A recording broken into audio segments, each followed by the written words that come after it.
ఐఏఎస్కి అలాగే ఐపీఎస్లకి కూడా review meeting చేపట్టారు తెలంగాణ ముఖ్యమంత్రి రేవంత్ రెడ్డి. సో ఆ మీటింగ్లో ఒక స్టేట్మెంట్ పాస్ చేశారు.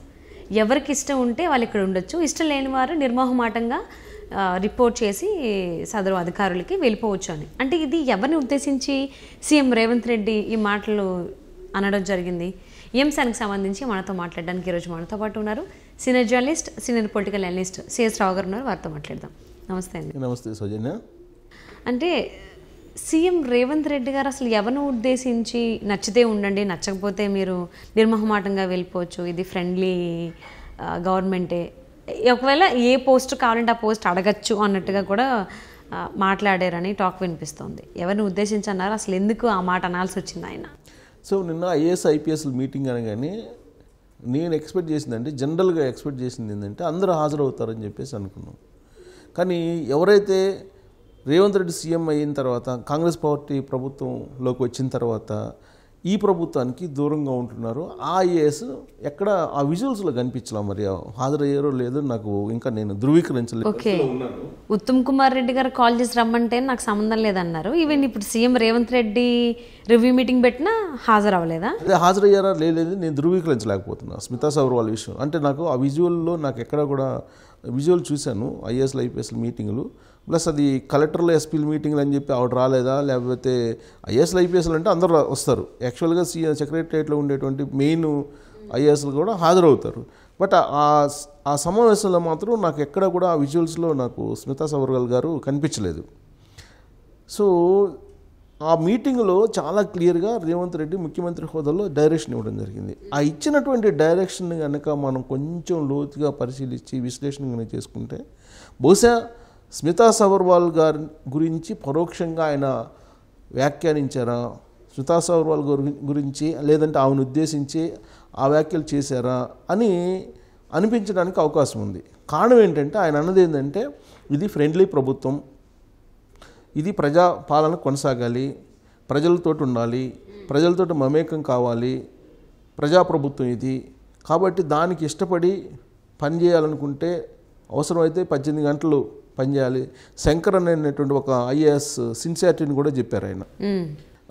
చెప్తూ మీరు దానికి ఇష్టపడితే మీరు కంటిన్యూ కండి, లేదంటే చీఫ్ సెక్రటరీ గారికి లేదా డీజీపీ గారికి రిపోర్ట్ చేసేసి మీరు ప్రత్యామ్నాయ మార్గాలు చూసుకోవచ్చు, లేదా 18 గంటల పాటు నేను పనిచేయలేను అనేటువంటి పరిస్థితుల్లో మీరు కనుక భావిస్తే ఇంకొక పోస్ట్ ఏదైనా మీరు కోరుకుంటే, మీకు అనుకూలం ఉన్నటువంటి పోస్ట్ కోరుకుంటే అటైనా వెళ్ళిపోవచ్చు.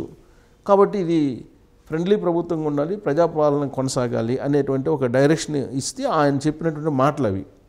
సో అంటే ఈ మాటలను బట్టి చూస్తే గత కొంతకాలంగా జరుగుతున్నటువంటిది స్మితా సబర్వాల్ ఎపిసోడ్ ఏదైతే నడుస్తూ ఉందో ఆ ఎపిసోడ్ని ఉద్దేశించి ఆ ఎపిసోడ్ని దృష్టిలో పెట్టుకొని రేవంత్ రెడ్డి ఇలాంటి వ్యాఖ్యలు చేశారా అని చెప్పి అనిపిస్తూ ఉంది.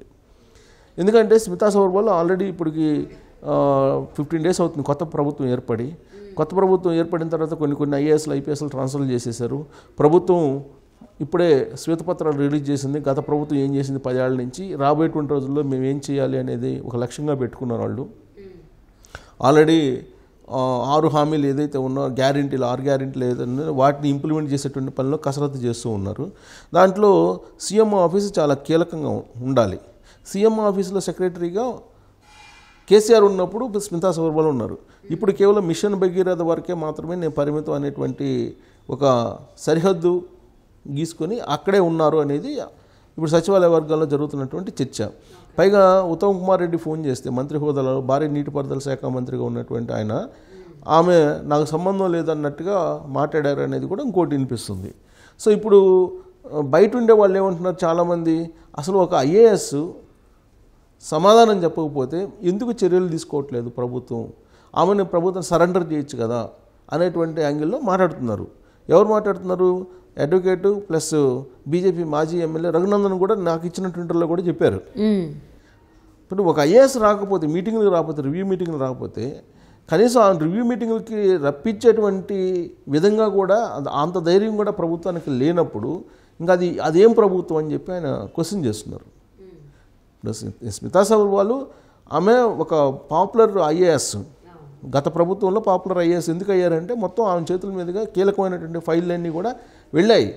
కాళేశ్వరం కానీ, మిషన్ భగీరథ కానీ, మిషన్ కాకతీయ కానీ, ఏదైతే ఇరిగేషన్కి సంబంధించినటువంటి ఫైల్స్ ఉన్నాయో, ఇంపార్టెంట్ ఫైల్స్ ఉన్నాయో అవన్నీ కూడా ఆమె చేతి నుంచి ఆమె పర్యవేక్షణలోనే, ఆమె పరిశీలనలోనే నడిచాయి.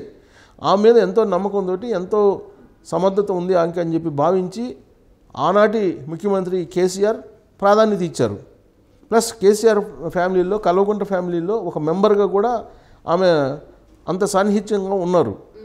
అవసరమైతే హెలికాప్టర్లో వెళ్ళేసి సైట్ విజిట్స్ కూడా వెళ్ళారు. అంత స్వేచ్ఛ ఇచ్చేశారు ఆ ప్రభుత్వం. సో ఈ ప్రభుత్వం మారిన తర్వాత స్మితా సబర్వాల్ వైఖరి వివాదాస్పదంగా మారింది అనేది సచివాలయ వర్గాల్లో కానీ, ప్రభుత్వ వర్గాల్లో కానీ, అధికారుల వర్గాల్లో కానీ, ఐఏఎస్ వర్గాల్లో కానీ నడుస్తున్నటువంటి ఒక సీరియస్ చర్చ. ఈ ఎపిసోడ్కి, ఈ స్మితా సబర్వాల్ నడుపుతున్నటువంటి ఎపిసోడ్కి ఎప్పుడు ఫుల్ స్టాప్ పడుతుంది అనేది కూడా చర్చించుకుంటున్నారు. అంటే అసలు రావు గారు, అసలు ఐఏఎస్ ఆఫీసర్ స్మితా సబర్వాల్ సంబంధించి చాలా కామెంట్స్ వస్తున్నాయి. ఆవిడ మీద చాలామంది కామెంట్స్ చేస్తున్నారు. అంటే ఆవిడ మీద కామెంట్స్ చేసే అవకాశం ఆవిడ కల్పించారు లిటరల్. ఇప్పుడు మనం కూడా టాపిక్ డిస్కస్ చేస్తున్నాము అని అంటే, సో ఆవిడ సరిగ్గా రెస్పాన్సిబుల్ పర్సన్గా, డిసిప్లిన్డ్గా తను బిహేవ్ చేయట్లేదు కాబట్టి మనం మాట్లాడాల్సి వస్తుంది. సో ఎందుకు ఆవిడ అలా బిహేవ్ చేస్తున్నారు? ఎందుకు ఇప్పటికీ కూడా ఎలాంటి ఉంటున్నారు? ఎందుకు స్పందించట్లేదు? సో యాక్చువల్గా 2 సార్లు ట్వీట్ చేశారు ఆవిడ. 2 టైమ్స్ ట్వీట్ చేశారు. ఒకటి, కేంద్ర సర్వీసులకు వెళ్తున్నారు స్మితా సబర్వాల్ అనేటువంటి ఒక న్యూస్ వచ్చినప్పుడు ఆ న్యూస్ని ఖండిస్తూ ఒకటి ట్వీట్ చేశారు. ట్వీట్ చేసి, నేను వెళ్ళట్లేదు, కేంద్ర సర్వీసులకు వెళ్ళట్లేదు, రాష్ట్ర సర్వీసులోనే ఉంటాను, నా అవసరం, నా సమర్థతను దృష్టిలో పెట్టుకొని ఎక్కడ పోస్టింగ్ ఇస్తే నేను అక్కడ పనిచేస్తానని చెప్పి ఆమె ఒక ట్వీట్ చేస్తూ నేను కేంద్ర సర్వీసులకు వెళ్ళట్లేదని చెప్పి ఒక క్లారిటీ ఇచ్చారు.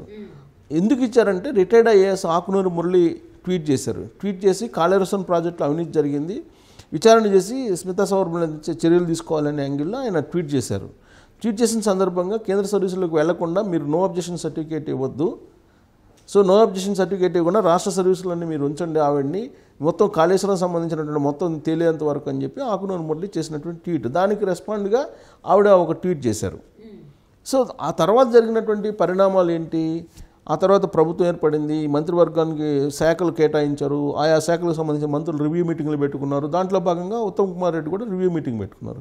రివ్యూ మీటింగ్ పెట్టుకున్న సందర్భంగా స్మితా సబర్వాల్ గైర్హాజరయ్యారు, రాలేదు. కేవలం ఒకసారి ఆవిడ కనిపించారు. అది కూడా మిషన్ భగీరథకు సంబంధించి పంచాయతీరాజ్ శాఖ కింద వస్తే ఇలా ఉంది. సో అక్కడ మన సీతక్క మంత్రి పదవి స్వీకరించేటప్పుడు మాత్రమే కనిపించారు. ఆ తర్వాత ఎక్కడ కూడా కనిపించట్లేదు, రివ్యూ మీటింగ్లు రావట్లేదు అనేది ఉత్తమ్ కుమార్ రెడ్డి చెప్తున్నారు. అయినప్పటికీ కూడా ముఖ్యమంత్రి హోదాలో రేవంత్ రెడ్డి ఏమీ చేయలేనటువంటి పరిస్థితిలో ఉన్నారు. స్మితా సబర్వాల్కి అదనపు బాధ్యతలు నీటిపారుదల శాఖ ఇస్తూ ఉత్తర్వులు జారీ చేసినటువంటి చీఫ్ సెక్రటరీ శాంతకుమార్ గారు కూడా కాముకుంటున్నారు, మౌనంగా ఉంటున్నారు.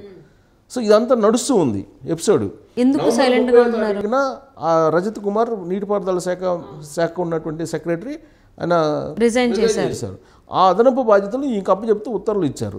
ఎందుకు ఇచ్చారు? ఆవిడకి ఆల్రెడీ నీటిపారుదల సంబంధించి మొత్తం ఆవిడ మానిటర్ చేస్తున్నారు కాబట్టి ఆమె కప్పు చెప్పారు చీఫ్ సెక్రటరీ హోదాలో శాంతకుమార్ గారు. కానీ వాటిని ఒబే చేయలేదు సబర్వాల్ అనేది, స్మితా సబర్వాల్ అనేది ఇప్పుడు ఒక హాట్ టాపిక్ రాజకీయ వర్గాల్లో నడుస్తుంది. అలాగే సివిల్ సర్వెంట్లో కూడా ఇదే చర్చ నడుస్తుంది. ఇప్పుడు తాజాగా అండి ఐఏఎస్ ఐపీఎస్లు మీటింగ్ పెట్టిన తర్వాత రేవంత్ రెడ్డి చాలా క్లియర్గా చెప్పారు, ఇష్టం లేకపోతే మీరు వెళ్ళిపోండి అని చెప్పారు. అంటే దాని అర్థం ఏంటి? పరోక్షంగా స్మితా సబర్వాల్ గురించే, ఆ స్మితా సబర్వాల్ ఎపిసోడ్ గురించే ఆయన ప్రస్తావించి ఉంటారు అనేది ఒకటి వినిపిస్తుంది టాకు. ఇంకోటి ఏంటంటే, విచిత్రంగా ఏంటంటే ఇలాంటి ఆఫీసర్స్ని ట్రాన్స్ఫర్ చేస్తారు, కానీ ట్రాన్స్ఫర్ చేయడానికి కూడా ప్రభుత్వం సందేహిస్తూ ఉంది. ఎందుకు సందేహిస్తుందంటే, మొత్తం కాళేశ్వరానికి సంబంధించి, మేడిగడ్డకు సంబంధించినట్టు కుంగిపోయినాయి ఇవన్నీ కూడా మొత్తం ఫైల్స్కి సంబంధించిన వివరాలన్నీ ఆవిడకే తెలుసు అనేది ఇప్పుడున్నటువంటి ప్రభుత్వం యొక్క భావన. సో అందుకే ఆమెని రిలీవ్ చేయకుండా, అక్కడి నుంచి ట్రాన్స్ఫర్ చేయకుండా ఆమెనే ఉంచాలి, అక్కడ ఆమె ద్వారానే మొత్తం వివరాలు తీసుకోవాలనేటువంటి ప్రయత్నంలో ఇప్పుడు ప్రభుత్వం ఉంది, రేవంత్ రెడ్డి ప్రభుత్వం ఉంది. బట్ అందుకు సహకారం అందించట్లేదు అనేది ఇప్పుడు ఉత్తమ్ కుమార్ రెడ్డి చెబుతూ ఉన్నారు. సో ఇలా జరుగుతున్నప్పుడే ఐఏఎస్లు ఐపీఎస్లు మీటింగ్ జరిగింది. రాష్ట్ర వ్యాప్తంగా ఉండేటువంటి అందరూ హాజరయ్యారు. హాజరైన సందర్భంగా చాలా క్లియర్గా రేవంత్ రెడ్డి ముఖ్యమంత్రి హోదాలో చెప్పడం జరిగింది. సో అది ఎందుకు చెప్పారనంటే, కేవలం స్మితా సబర్వాల్ని దృష్టిలో పెట్టుకొని అందరికీ ఇలాంటి ఆలోచన ఏదైనా ఉంటే కనుక మీరు తప్పుకోండి అని చెప్పి ఆయన సున్నితంగా మందలించారు అనేది. కానీ స్మితా సబర్వాల్ మరి ఇన్ని జరుగుతున్నప్పుడు కూడా కామ్గా మౌనంగా ఉన్నారని అంటే ఖచ్చితంగా ఇంకా ప్రత్యామ్నాయం అన్నట్టు వేరే ఆలోచన ఏదన్నా ఉండాలి. అల్టిమేట్గా ఏంటి, ఆ రాజీనామా చేయటమే, ఐఏఎస్కి రాజీనామా చేసి రాజకీయాలకు రావటం తప్ప ఆల్టర్నేటివ్ ఇంకోట్లేదు. లేదంటే ఒక సివిల్ సర్వెంట్ ప్రభుత్వానికి దూరంగా జరుగుతున్నారు అనేటువంటి ఓ భావన విస్తృతంగా ప్రచారం జరుగుతున్నప్పుడు సోషల్ మీడియాలో ఆకునూరు మురళి రిటైర్డ్ ఐఏఎస్ ఆయన ట్వీట్ చేసిన కారణంగా ఈ చర్చ అంతా మొదలైంది. సో ఇంత చర్చ జరుగుతున్నప్పుడు ఆవిడ కనిపించాలి, మీటింగ్లో కనిపించాలి, రివ్యూ మీటింగ్లో. అలాగే ఐఏఎస్లు ఐపీఎస్ల మీటింగ్ జరిగింది, ఆ మీటింగ్లో కనిపించలేదు.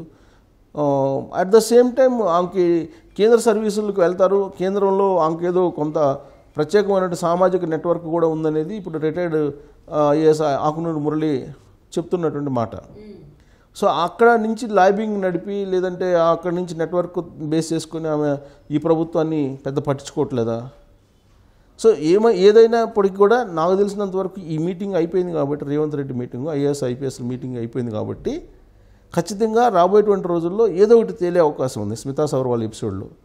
సో అంటే లీగల్గా ఇప్పుడు జ్యుడిషియల్ ఎంక్వైరీ చేస్తామంటున్నారు కాళేశ్వరం ప్రాజెక్టు మీద. అది వెయ్యాలంటే కనుక ముందు డేటా తీయాలి, శ్వేతపత్రం విడుదల చేయాలి. సో అందుకు సహకారం అందిస్తారా లేదా అనేది ఇప్పుడు చూడాలి. బట్ ఇప్పుడు ఇరిగేషన్ మిగతా అధికారులు ఎవరైతే ఉన్నారో వాళ్ళు వస్తున్నారు, వాళ్ళు డీటెయిల్స్ ఇస్తున్నారు. దాని మీద ఇరిగేషన్ మీద ఎంక్వైరీ చేసినప్పుడైనా కానీ జడ్జి ముందుకైనా హాజరు కావాల్సిన పరిస్థితులు వస్తాయి, రాకుండా ఉండవు. సో మరి ఈ ఎపిసోడ్ ఎలా ఎటుదారి తీస్తుందనేది చూడాలి. అంటే రాజీనామా చేసి రాజకీయాల వైపు వెళ్తారా అనేది కూడా చర్చ జరుగుతున్నటువంటి క్రమంలో రేవంత్ రెడ్డి అయితే ఇండైరెక్ట్గా చురకలు వేశారని చెప్పొచ్చు నిన్న మీటింగ్లో. అంటే ఐఏఎస్లో ఐపీఎస్లకు సంబంధించినటువంటి రివ్యూ మీటింగ్లో ఏదైతే రేవంత్ రెడ్డి గారు ప్రస్తావించారో, ఎవరికైతే నచ్చిన వాళ్ళు ఇక్కడ ఉండే నచ్చిన వాళ్ళు వెళ్ళిపోవడాన్ని అది ఖచ్చితంగా స్మితా సబర్వాల్ని ఉద్దేశించి అనుకోవచ్చు. సో చూద్దాం మరి ఇలా సీఎం రేవంత్ రెడ్డి ఇలాంటి కామెంట్ చేసిన తర్వాత ఐఏఎస్ స్మితా సబర్వాల్ అసలు ఏం చేస్తారు, తదుపరి అడుగులు ఏ విధంగా ఉంటాయి అనేది చూద్దామండి. Thank you so much for spending your valuable time with us, రావు గారు. Thank you.